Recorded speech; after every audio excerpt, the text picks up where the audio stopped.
નમસ્કાર દર્શક મિત્રો, હું છું એસ્ટ્રોલોજર ડૉક્ટર દિલીપભાઈ દવે. આપ સર્વેનું હાર્દિક સ્વાગત છે. આજનો વિડીયો છે વક્રી શનિના વિષયમાં. ગ્રહોની બે ચાલ હોય છે, માર્ગી અને વક્રી. પોતાની ભ્રમણ કક્ષામાં જે ગ્રહ સીધો ચાલે એને માર્ગી કહેવાય, જે રિવર્સ ગતિમાં ચાલે એને વક્રી કહેવાય. ગ્રહોનું પાછળ પાછળ ચાલવું એને વક્ર ગતિ કહેવામાં આવે છે. શનિદેવ વક્રી થવાના છે તારીખ 30 જૂન 24થી લઈને 15/11/24 સુધી, એટલે કે 4.5 મહિના સુધી શનિ મહારાજ રિવર્સ ગતિમાં વક્રી ગતિમાં ચાલવાના છે, જેના કારણે ઘણા બધા મોટા ફેરફારો જોવા મળશે. ઘણા લોકોને ઉત્તમ લાભ થશે, ઘણા લોકોને નબળું ફળ મળશે, ઘણા લોકોને મધ્યમ ફળ મળશે. એ વિશે આપણે જોવાના છીએ. સૌથી પહેલા શનિ વિશે વાત કરીએ તો શનિ ન્યાયના દેવ છે. શનિ 2.5 વર્ષે પોતાની રાશિ બદલે છે. એક રાશિમાં 30 મહિના રહે છે. 30 અંશનું અંતર કાપતા એને 30 મહિના લાગે છે. એટલે ધીમે ધીમે ચાલનારા એ દેવ છે. શનિશ્ચર, ધીમે ચાલનારા જે દેવ છે એ શનિદેવ છે. એ અત્યારે કુંભ રાશિમાં ભ્રમણ કરી રહ્યા છે. એ વક્રી થવાના છે, રિવર્સ ગતિમાં ચાલવાના છે. દર્શક મિત્રો, આપણે હવે જોઈશું કઈ રાશિને એ નબળું ફળ આપશે, કઈ રાશિએ સાવધાન રહેવું પડશે, કોને મધ્યમ ફળ આપશે અને કોને ઉત્તમ ફળ આપશે. જે લોકોને નબળું ફળ આપવાના છે, મધ્યમ ફળ આપવાના છે, તે લોકોએ કયા ઉપાય કરવા જોઈએ તેની વિશે પણ આપણે વાત કરીશું. ઉપાયો કરવા માટે તમે મારો સંપર્ક પણ કરી શકો છો. આપેલા નંબર ઉપર તમે કોન્ટેક્ટ કરી અને શાસ્ત્રોક્ત રીતે એના ઉપાયો પણ તમે કરી શકો છો. મારી પાસે સારા બ્રાહ્મણોની આખી ટીમ છે. એ દ્વારા વેદોક્ત રીતે, શાસ્ત્રોક્ત રીતે ઉપાયો કરી શકાય અને 100% મંત્રમાં દિવ્ય શક્તિ, દિવ્ય ચેતનાઓ છે, એના દ્વારા આપણે નબળી અસરમાંથી બચી શકતા હોઈએ છીએ. તમે આજ સુધી મારી ચેનલને સબસ્ક્રાઇબ ન કરી હોય તો અવશ્ય કરી લેજો. વિડીયોને લાઈક કરજો. બીજા તમારા જે મિત્રો છે, આપના જે અન્ય વોટ્સએપ ગ્રુપ છે, એમાં પણ આ લિંક મોકલજો, જેથી કરીને તમામ લોકોને લાભ થઈ શકે. સૌથી પહેલા આપણે જોઈશું કે 30 જૂને જે વક્રી થવાના છે શનિ મહારાજ, એના કારણે કોને કોને સાવધાન રહેવાનું છે. તો સૌથી પહેલી રાશિ વિશે વાત કરીએ તો મેષ રાશિ વિશે વાત કરીશું. જે લોકોની રાશિ મેષ છે, અલ ઈ ઉપરથી જેમના નામ છે અથવા મેષ રાશિ ભોગવે છે તેવા લોકો માટે આર્થિક સમસ્યાઓ થોડી આવી શકે. તમારે સમજીને નાણાંનો ખર્ચ કરવો પડે. આર્થિક આયોજન બરાબર રાખવું પડે, નહીં તો એ તમારું જે તંત્ર છે, અર્થતંત્ર ડામાડોળ થઈ શકે.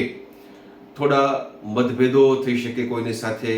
તમે નોકરી નવી શોધી રહ્યા છો, તમે એપ્લાય કર્યું છે, તો એમાં પણ તમને મુશ્કેલીનો સામનો કરવો પડે. નોકરી મળવામાં વિઘ્નો આવી શકે. રૂપિયાનું નુકસાન ન થાય, આર્થિક સંકટ ન આવે, એ માટે તમારે અગાઉથી સાવધાની રાખવી પડશે. થોડું પ્રિકોશન રાખીને રહેવું પડશે અને સાચવીને રહેશો તો ચોક્કસ તમને વાંધો નહીં આવે. બીજી જે સાવધાની રાખવાની રાશિ છે એ રાશિ છે વૃષભ રાશિ. તમારા લોકો માટે ખાસ કરીને તમારા કાર્યક્ષેત્રની અંદર સમસ્યાઓ આવી શકે છે. ઉપરાંત વ્યાપારમાં નુકસાની થઈ શકે છે, ધંધામાં હાનિ થાય, ઉપરાંત ભાગીદારીમાં સમસ્યાઓ થઈ શકે. નવા સાહસ તમારે કોઈ કરવા હોય તો એ વિચારીને કરવા પડશે. હમણાં નવા સાહસ કરવા નહીં. સરકારી કામો તમારા કોઈ છે તો એ અટકશે, એમાં પણ વિઘ્નો આવી શકે છે. તમને કારણ વગરનો અપયશ મળી શકે છે. ઉપરાંત તમારે અણધાર્યા ખર્ચનો પણ સામનો કરવો પડી શકે છે. તમારે સાવધાન રહેવું પડશે. જોઈએ ત્રીજી રાશિ જેને સાવધાન રહેવાનું છે એ રાશિ છે મકર રાશિ. જેમના અક્ષરો ખ અને જ છે, અથવા તો મકર રાશિ જે લોકો ભોગવે છે એવા લોકો માટે આર્થિક નુકસાની આવી શકે છે. નાણાંનું નુકસાન થઈ શકે. આરોગ્ય પણ તમારું બગડી શકે. તમારે વિશેષ આરોગ્ય સાચવવું પડશે. કોઈને પણ ઉછીના રૂપિયા, ઉધાર રૂપિયા આપવાને નાણાંનો વ્યવહાર કરો છો તો પૂરેપૂરું સાવધાન રહેવું પડશે, સાવધાની રાખવી પડશે. કામનો બોજો વધી શકે છે, સાથે અણધાર્યા ખર્ચની સ્થિતિ પણ નિર્માણ થઈ શકે છે. ચોથી રાશિ કુંભ રાશિ છે, જેમને ધ્યાન રાખવાનું છે, સાચવવાનું છે. તમારા માટે શારીરિક અને માનસિક પરિતાપ વધી શકે છે. ચિંતાઓ, વ્યથાઓ, અણધારી દોડધામ આ બધું વધી શકે છે. આર્થિક નુકસાની તમને પણ થઈ શકે છે. પતિ પત્ની વચ્ચે અસંતોષ થાય, સંઘર્ષો થાય, ઘર્ષણ થાય એવી પણ શક્યતાઓ દેખાઈ રહી છે. તમારું કામ બગડી શકે, તમને અપયશ મળી શકે, તમારે સાવધાન રહેવું પડશે. દર્શક મિત્રો, આ 4 રાશિ જે છે મેષ, વૃષભ, મકર અને કુંભ, તમારે વિશેષ સાવધાન રહેવાનું છે. તમે જાણો છો કે કર્ક રાશિ અને વૃશ્ચિક રાશિ, ફરીવાર કહું, કર્ક, હડ અને વૃશ્ચિક, ન અને ય, આપના માટે 2.5 વર્ષની પનોતી ચાલી રહી છે, જ્યારે મકર, કુંભ અને મીન માટે 7.5 પનોતી ચાલી રહી છે. તમારા માટે વક્રી શનિ એ થોડી મુશ્કેલીઓ લાવી શકે છે, તમને પણ નબળું ફળ આપી શકે છે. તમારે પણ હું જે આગળ ઉપાયો બતાવવાનો છું એ ઉપાયો કરવા જોઈએ અથવા તો કરાવવા જોઈએ. તમારે પણ સાવધાન રહેવું પડશે, અણધાર્યા ખર્ચ ન થાય, તમારે બચવું પડશે. જે પણ ડિસિઝન લો છો વિચારીને લેવા પડશે, શાંતિથી નિર્ણયો કરવા પડશે. હવે જોઈએ કે જે લોકોને ઉત્તમ ફળ આપવાનું છે એવા લોકો કોણ છે. તો સૌથી પહેલા તો વક્રી શનિ મિથુન રાશિના જાતકોને ઉત્તમ ફળ આપશે. જેમના અક્ષરો છે ક, છ, ગ અથવા મિથુન રાશિ જે લોકો ભોગવી રહ્યા છે તેવા લોકો માટે ધારેલા કાર્યો પાર પડવાના છે. તમે જે પણ કામ ધાર્યા છે એ કામમાં તમને ઉત્તમ સફળતાઓ મળશે. કાર્યક્ષેત્રમાં તમને યશ મળે, નવું કામ તમને મળે, નવા કામના તમે આયોજન કરી શકો. ઉપરાંત તમે કોઈ નવું સાહસ કરવા માંગો છો તો એમાં પણ તમને સફળતા મળી શકે. તમારા સાહસ હવે સફળ થવાના છે. પ્રવાસના આયોજનો પણ નિર્માણ થઈ શકે છે. મિત્રોનો સાથ અને સહકાર મળે, સાથે તમને મોટો ધનલાભ પણ થશે એવું સ્પષ્ટ લાગી રહ્યું છે. વક્રી શનિ મિથુન રાશિના જાતકોને ઉત્તમ ફળ આપવાનો છે. એવી જ બીજી રાશિ છે જે છે સિંહ રાશિ, જેમના અક્ષરો છે મ અને ટ. જે સિંહ રાશિ ભોગવે છે એ લોકોને કરિયરની અંદર તરક્કી થવાની છે, કાર્યક્ષેત્રમાં મોટો ફાયદો થવાનો છે. તમે જે કામ કરો છો એમાં તમને સફળતા મળવાની છે. સાથે વ્યાપારમાં પણ વૃદ્ધિ થાય, આવક વધે, નવી દિશાઓ ખુલે, તમને ફાયદો થાય એવું બનશે. તમારા અટકેલા કાર્યો જે છે એ આગળ વધવાના છે. ઉપરાંત નોકરીમાં પ્રમોશન પણ તમને મળી શકે છે. પ્રગતિ થવાની છે, સાથે બઢતી થઈ શકે, બદલી થઈ શકે, લાંબી યાત્રા પણ થઈ શકે, પ્રદેશ પણ તમે જઈ શકો છો, વિદેશ યાત્રા પણ થઈ શકે. સાથે જે લોકો નોકરી મેળવવા પ્રયાસ કરે છે તેવા લોકો માટે પણ મોટો લાભ થવાનો છે, મોટો ફાયદો થવાનો છે. આવી જ ભાગ્યશાળી એક રાશિ છે જે રાશિ છે ધન રાશિ, જેમના અક્ષરો ભ, ધ, ફ અને ઢ. જે 9મી રાશિ છે ગુરુની રાશિ છે. ધન રાશિના જાતકો માટે પણ વક્રી શનિ ઉત્તમ ફળ આપવાનો છે. તમારા માટે સકારાત્મક પરિણામો લઈને આ શનિ આવી રહ્યો છે. તમને ઉત્તમ પરિણામો મળશે.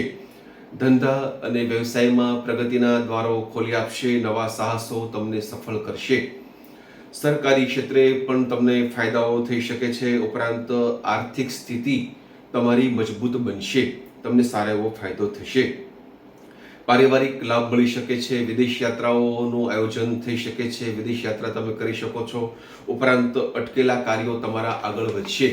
તમને અણધાર્યા ફાયદા થશે, ધન લાભ થશે, તમને ઉત્તમ ફળ મળશે. બાકીની જે રાશિઓના નામ હું બોલ્યો નથી એ રાશિઓ માટે મધ્યમ ફળ છે. તમારે પણ સાચવવું પડશે, થોડી ઉપાસના કરવી પડશે. હવે જોઈએ કેવી ઉપાસના કરવાથી, કઈ વસ્તુનું દાન કરવાથી શનિની પીડા ઘટી શકે, શનિની પીડામાંથી મુક્તિ મળી શકે. શનિનું દાન તમે નોંધી લેશો. કાળા તલ, અડદ, કાળું કાપડ, કળશી, કાળો ધાબળો, લોખંડ, સ્ટીલના વાસણો, તેલ, દક્ષિણા, આવી વસ્તુ તમે મંદિરમાં મૂકશો, શિવના અથવા તો શનિ મંદિરે મૂકશો અથવા કોઈ સુપાત્ર બ્રાહ્મણને દાનમાં આપશો તો એનાથી તમને શનિની પીડા ઘટશે. તમારે પોતે ઓમ શમ શનૈશ્ચરાય નમઃ આ મંત્રનો જપ કરવો જોઈએ. મંત્ર ફરીવાર બોલીશ, ઓમ શમ શનૈશ્ચરાય નમઃ. આ મંત્રનો જપ કરવો જોઈએ. તમને પુરાણોક્ત અથવા તો વેદોક્ત મંત્ર આવડે તો એ પણ તમે બોલી શકો છો. શનિના 1.25 લાખ મંત્રો એ તમારે બ્રાહ્મણો પાસે કરાવવા જોઈએ અથવા તમારે પોતે કરવા જોઈએ. સુંદરકાંડનો પાઠ તમે પોતે કરી શકો અથવા બ્રાહ્મણો પાસે કરાવો તો તમને લાભ થશે. હનુમાન ચાલીસાના શક્ય એટલા પાઠ કરો, બજરંગ બાણનો પાઠ કરશો એટલો તમને ફાયદો થશે. દર્શક મિત્રો, આવા ઉપાયો કરવા માટે તમે મારો સંપર્ક કરી શકો છો. આપેલા નંબર ઉપર કોન્ટેક્ટ કરી અને વાતચીત કરી શકો છો. મને આશા છે આજનો વિડીયો આપને અવશ્ય ગમ્યો હશે. ફરી પાછા આવી જ માહિતી માટે મળતા રહીશું. રજા આપશો. વિડીયોને લાઈક કરજો, શેર કરજો, મારી ચેનલને સબસ્ક્રાઈબ કરજો. ફરી પાછા મળીશું. નમસ્કાર. જય શ્રી કૃષ્ણ.